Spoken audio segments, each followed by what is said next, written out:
Welcome to Samu't Sari, Conversations with Mimi, a weekly podcast by Social, also a member of the Guerrilla Podcast Syndicate. Samu't Sari is where we can show that ordinary people do extraordinary things. Tune in to be entertained and to learn something new with your host, Mimi Lorilla. Hello, everybody. Welcome to Samu't Sari Conversations with Mimi. This is your host, Mimi Laurilia, and you are in a podcast where we feature hot topics and topics of interest to both men and women alike. We also feature guests who share their passion and their commitment to their profession or talents. Here at Samu't Sari, we share stories to inspire you, stories from ordinary people who make extraordinary things. And today, I'm very, very lucky to have an expert with me. I will consider this person an expert because the topic that we will be talking about is seemingly technical, but we'll try to break it down for you so you will understand what this concept is and how you can probably apply it in your everyday life. And if you know of people who may need this kind of support, our expert will advise us on who can benefit from this program. But first, I would like to introduce to you Dr. Gilbert Azuela.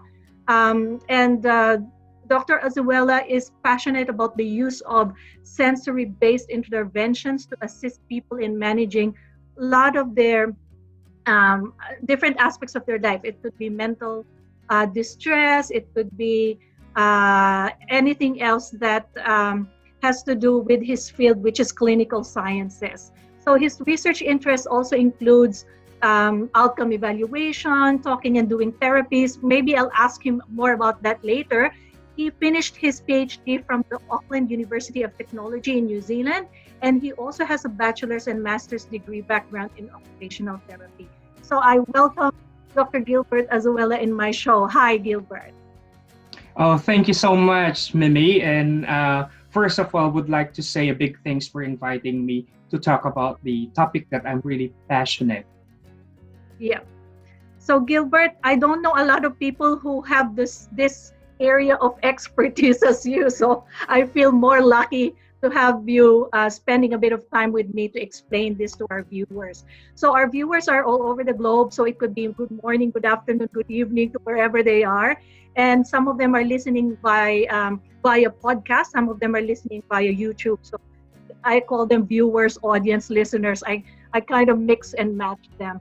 And my goal about inviting you today is to speak about your work because it is aligned with mental health, addiction, disability, and many other areas. And my goal is to get the layperson to understand exactly the work that you do and to gain more understanding about this particular framework that you are espousing or that you advocate for and how it could potentially help them in their daily lives. But first, can you tell the audience a little bit about yourself, your background as an occupational therapist?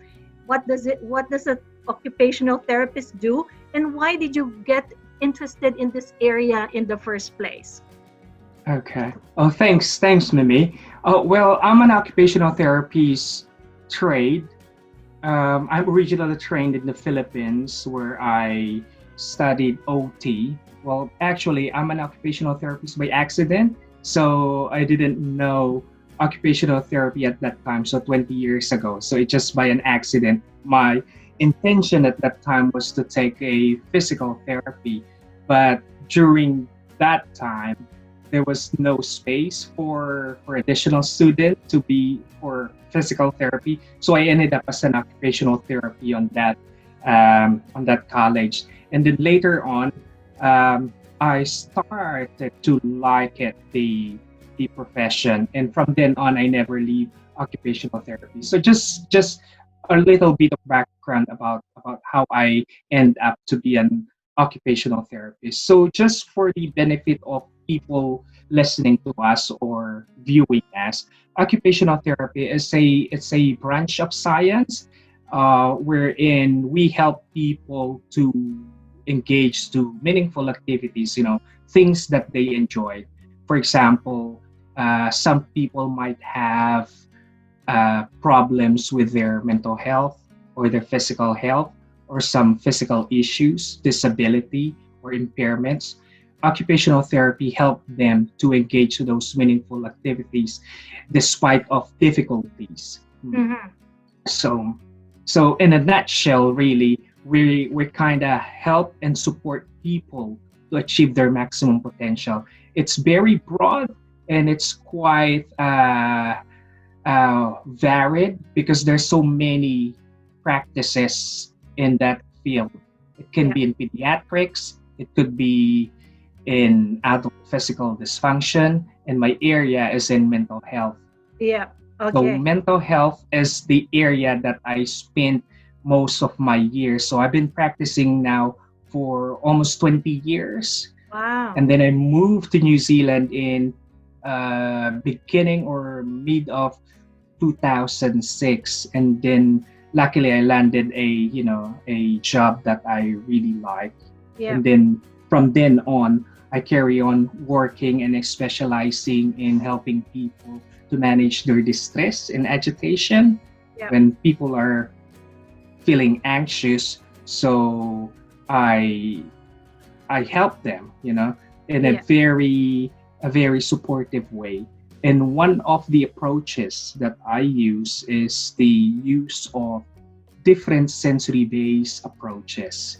Okay. Yes. So later on, we will talk about, I know you have some few questions about sensory-based interventions, and I'll try to put it in a layman's terms so general people would understand it because there's so Yes. many technical terminologies that we use. But at the end of the day, there's no point of using those technical terminologies if people won't be able to appreciate it and apply Mm. it in life scenario. Yes, that's good. So I didn't really realize the extent of the field of work in relation to mental health until I moved here to Australia because the mental health is always at the forefront of services that are available to members of the community. So let's kind of jump straight into sensory-based intervention because it has something to do with mental health. Exactly, Gilbert, what is this sensory-based intervention, and is it a simple thing to do? Is it a difficult thing to do? Is this a program, or is this just a philosophy? So can you really tease it out for us? Okay, so basically when we use, when I deliver sensory-based approaches, we talk about the different senses of people. Okay. So often we know the five basic senses. So the sense of touch, the sense of sight, the sense Mhm. of smell, the sense of taste, and the sense of hearing. Okay, so those are the five basic senses. And we also have additional senses that often that we don't realize. And that Mhm. sense is the balance sense. So wherein it gives us ability to move around, to walk Right. or to do activities. So our balances is inside it's located in the ear. Mhm. And that helps us to move around, to move around against the gravity. And the other one is the position sense of the body. Okay, so that's another thing. So whenever we move our hands or as we bend our knees or bend our elbows, we'll be able to tell that those extremities or those parts of the body are moving. So it gives Mm. us an intel. Okay, Yeah. so those basically are the seven senses, and we use those different senses in order for us to identify what is happening outside our environment. And often because it's we already knew it from since the beginning, the Mhm. moment we are born, you know those different senses are existing. But as we grow, we tend to be unconscious about the ability or the importance of those senses in order for us to understand what's happening in our environment. Mhm. Right. And by maximizing or utilizing those senses, it will help us to manage how we feel, how we react, mhm, and how we respond to those different things happening around us. Mm-hmm. So, Gilbert, this might be a stupid question, but I'm going to ask it anyway. So, what It's okay. method? Why was this method developed in the first place? Do we have a sensory disorder or a sensory problem that needs to be solved through intervention? That's why it's called sensory intervention. And can you give us an example of what those sort of disorders are? Is it because when you talk about mental health, it's so general, but if it's not mental health, what other kind of disorders will it help address? Correct. Yeah. Well, if we talk about sensory processing, every individual or every human being, we process sensory input. Okay. So everyone has the ability to process that, but not everyone can be able to has the same capacity or capability to modulate or regulate those sensory input. Let's say, for example, people are quite individual. They're quite unique. Everyone has their own preference. Yeah. To talk it really in layman's term, Mimi, let's say, for example, you yourself, you have your own preference of food. You have your own preference of, so when we talk about food, that refers to taste.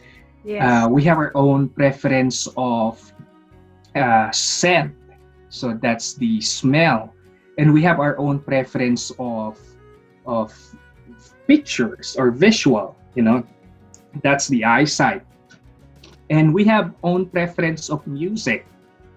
Different people have different types of music. Okay, and when we move around, right, we use our body, we have different preference as well. Some people move fast, some people move a bit slowly. Yep. So those are the things that tells us that every individual have their own preference. Okay. So let's say, for example, if you choose a particular item, let's say, for example, I'll ask you, Mimi, among those senses that I mentioned, which is your favorite? Let's say it's hard to say. The smell. It's hard to say. Oh, but definitely, for example, I'm struggling at the moment to control my eating. So I think we'll focus on my sense of taste. I'm leaning towards heightened, intake of food. So that maybe is a focus of my physical. I don't know, what do you call that? My cravings. It's more to eat. So it's my taste. Okay, so maybe you have preference on taste, and then when you eat, okay, when you try food, how do you feel? What's your experience? See, that's the funny thing about food is I really like eating, especially now that I can cook the type of food that I really want to eat. So it's hard to control the portion of the food that I eat. And I tend to overeat now. So I feel happy when I eat. And that's the reason why I'm struggling a little bit to diet and exercise, because of the satisfaction that I get from eating food. But at the same time, it makes me think that I don't need to exercise because I'm already full and happy. Yeah. So that's what I feel at the moment. Yeah. It's a bit complicated and tricky, really, when you talk about the food intake. But if we're going to focus on about our experience when we tried the food that we like, it gives happiness, and like what your experience said, that you feel happy, and when you're happy, you're relaxed. Yeah. And sometimes it could be a comfort thing for us to do. People tend to eat more if they want to relax, because it's a multi-sensory thing when we eat. It's a combination of the taste and then we smell it, and there's also Yes. a movement. So Yeah. all those sensory experience, it creates a very calming effect to people. They make them feel relaxed. They make them feel comfortable. Mhm. uh, and that's the thing. If people wants to do that more often, sometimes it leads to a some not so good thing, you know. If So you self-regulation is important. Yeah, yes, it's self-regulation, yeah, but it's a Yeah. matter of identifying really a sense type of sensory item or sensory activity that will make you feel happy or has a positive effect to you. Yeah. Mhm. Okay. So yeah, uh, one common example is, music. Mhm. Music is quite cultural. Different people have different preference in music. Uh, we know that music impacts the muscle tone. When you are feeling tense, when you're starting to feel tense, calming music helps a lot. Mhm. We know by evidence and by science that music impacts the muscle tone. One Mm-hmm. classic example of this is, you know, some people go to the gym.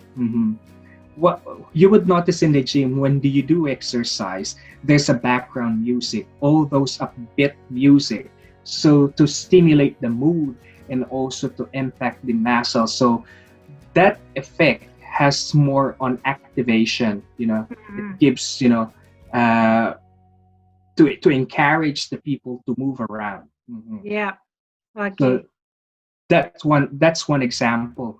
And you would notice as well when you go to a spa, mhm, they're Oh, using yes. calming music to Yeah. relax because Mm-hmm. that has an impact on your muscle tone. It depends on the type of music. They're calming and they're also alerting music. Ah, okay. So maybe Mhm. subliminally we don't know these things, but there's a scientific reason or backing behind those background music in different contexts or scenarios.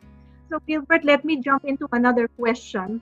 Um, is this a type of program where or intervention where you need to regularly be in contact with a therapist or an expert like you, or is this something that people can manage and do on their own? For example, okay, here's your plan, here's what you need to do, now off you go. Or is this like a series of sessions or a series of steps or lessons or modules that one has to go through in order to achieve whatever it is that they need to achieve or whatever specific goals that they have?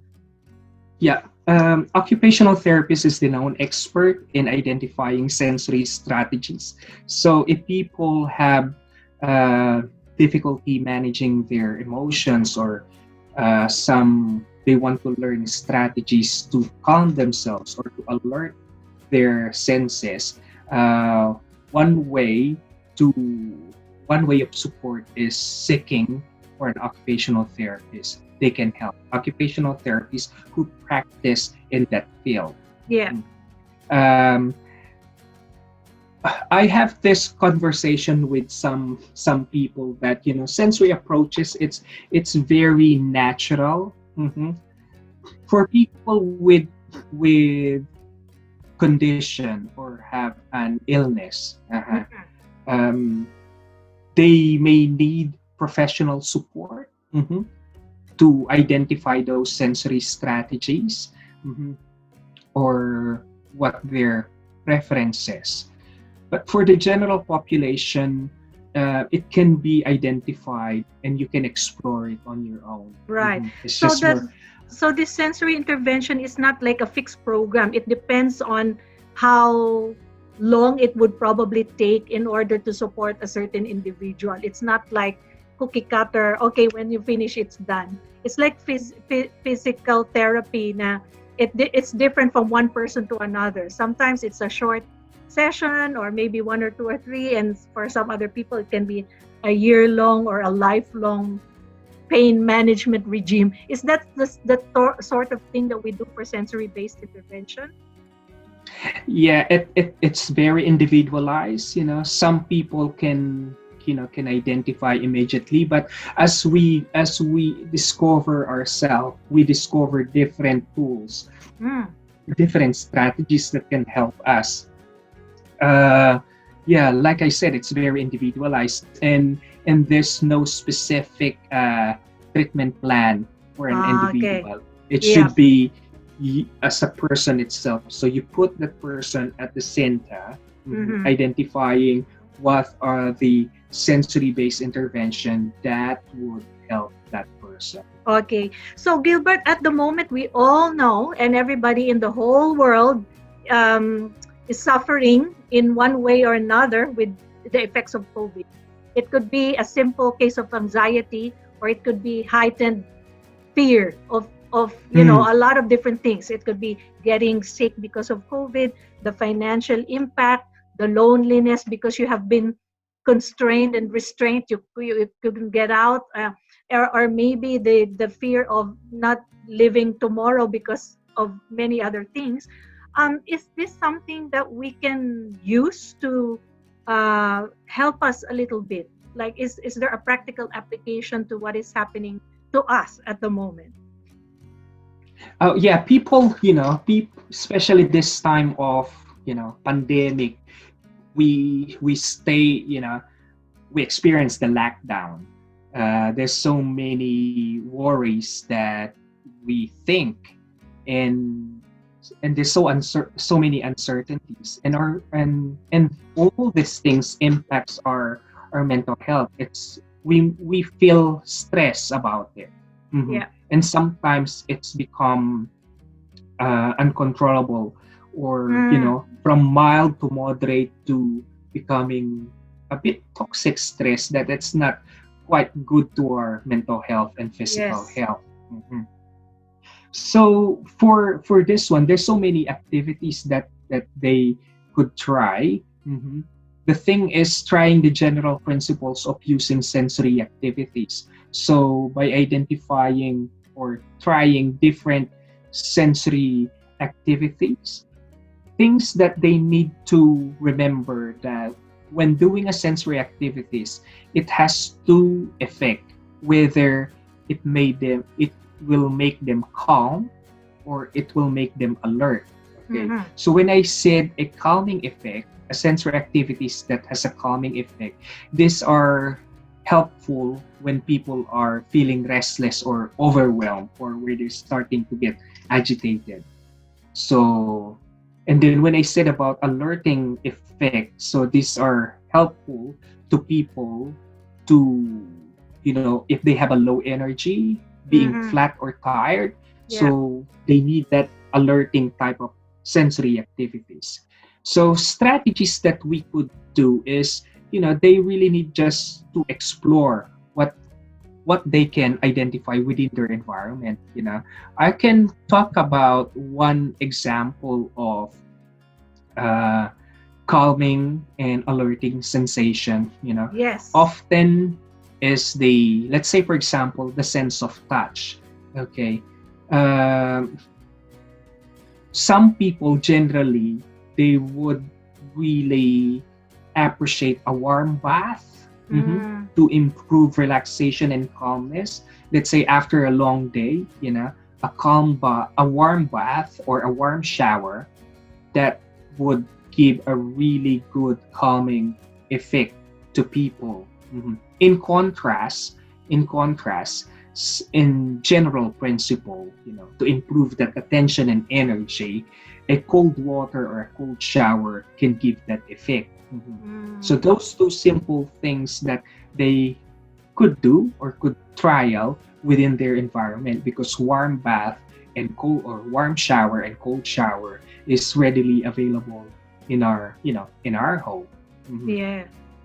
That's Yeah. good. So we don't realize that some of these practical things make a huge difference in the way we manage our emotions and our general well-being, including our mental health. So Gilbert, is this only available where you are? Is this method something that people can access outside of New Zealand? Because you are in New Zealand. So how do people who are interested in and learning more about this and maybe applying it in their life at the moment if they feel a bit imbalanced or a bit anxious? How can you advise them on how to access this information and resources? Sure, yeah. Um, I'm a person resource, so they can contact me.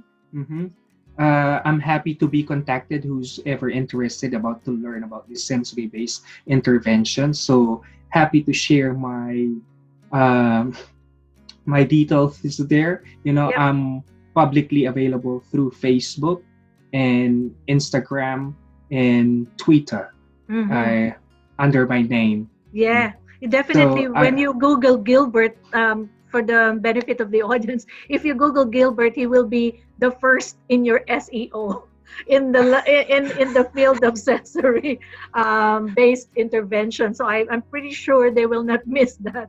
And it's good that you're making yourself available. Like I said, I'm very lucky that you are able to talk to me because I think people need to take more accountability to their general health and well-being.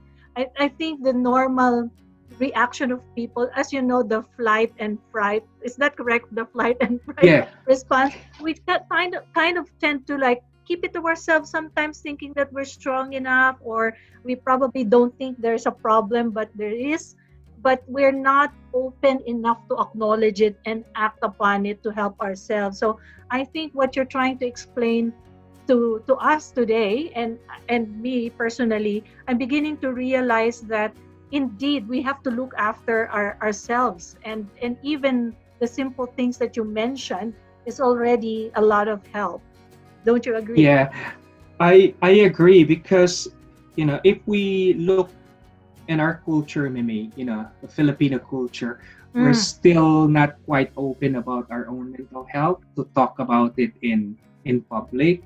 Way back in the Philippines, uh, we're still on the process of being about this practice of being open about our own mental health, that's and right. even and people back home, they have a different connotation or different thinking when we talk about mental health. But Yeah. mental health really is just it's mental health. It's similar with physical health. uh, there's still a stigma about it, but if people are starting to talk about it and be open about it, it would be easy to to provide that support if needed as early. It start with a minimal stress, and then it will build and build. It will impact. You know, like I said, um, do it. Act proactively Yes, and that's act nice. Act early. Yeah, proactively. Yes, I agree. and Totally, early, totally. That's why I early. really want to spread the word about this sensory-based intervention, because I believe that it should be something people take advantage of, whether or not they are aware that it is already there within them. They just need a little bit of help and guidance to, implement those strategies. And you are one person who can definitely do that. And Gilbert, we're almost running out of time, but I want you to close the program by giving your final message, or any advice to our listeners, viewers, about the programs, or any other general tips that you can provide regarding mental health, and obviously about sensory-based intervention itself. Yeah. Well, for people listening to your podcast, Maria, I really like for my words of my the words that I'd like to share is for us to maximize about our own senses. And don't forget those different senses that we have. Those are the tool that already existed in our body. It's Yes. just a matter of knowing what our preferences and what could help us. Sometimes we tend to forget things that are too obvious, and we look because of too busy. It's things are getting complicated, we forget the simplicity of life. That's And right. those basic calming, relaxing, and alerting activities can be found within our own environment, within reach. It's just by learning about our own senses. Mhm. And Yes. even talking to you is already giving me a calming effect. Thanks, Amy. If you become a guest in my house for a week, I think life will be so much easier and life would be so much smoother. Because my kids always tell me, Mom, you're always highly strung. When can you just really calm down, de-stress, and relax, chillax, which Yes, is and there's a so many, vocabulary. yeah, Yeah. so many strategies to calm our senses, and it has a good effect not only for you as a person, but also to the people around you. Mhm. Yes. Wow, Gilbert. I think with the little time that we have today talking about your work and talking about this very enlightening concept, and lucky that I attended your first webinar. Otherwise, I would not have realized what this is all about. So this is like a follow-up learning opportunity for me. And I'm a lifelong learner. I always want to learn new things and learn from other people. And it keeps me really on my toes. And I think I will try to read more about it and discover those calming strategies that I can implement for myself. So I really, really want to thank you for your time today, Gilbert. And it's really my deep gratitude to you. And I really encourage the listeners in our program, in our podcast, to consider everything that Gilbert has shared with us. And again, his details are available in Instagram and Facebook, and he's even on LinkedIn. So there's no mistaking his availability. Again, thank you, Gilbert. So I'll end the show now. This is Mimi Laurelia saying that if you have stories or topics you wish to feature in our show, please email me at mimi@dinosocial.com. Samu't Sari is a member of the Guerrilla Podcast Syndicate, and you can reach out to me as well if you want to get in touch with Gilbert. And thank you. Don't forget to like, subscribe to our channel. Gilbert, we'll wave goodbye to our viewers and listeners. Thank you very much for being with me, and I hope that you can come back another time to continue our conversation. I will. Yeah, I'm open to that, Mimi. Yeah. Okay, thank you, Gilbert. Bye-bye. Okay. Bye bye. Cheers.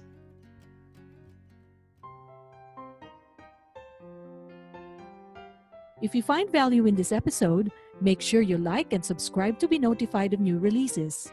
If you have any questions or suggestions, please reach out to Guerrilla Podcast or send us an email at mimi@dinosocial.com. Spread the word and don't forget to tune in next time.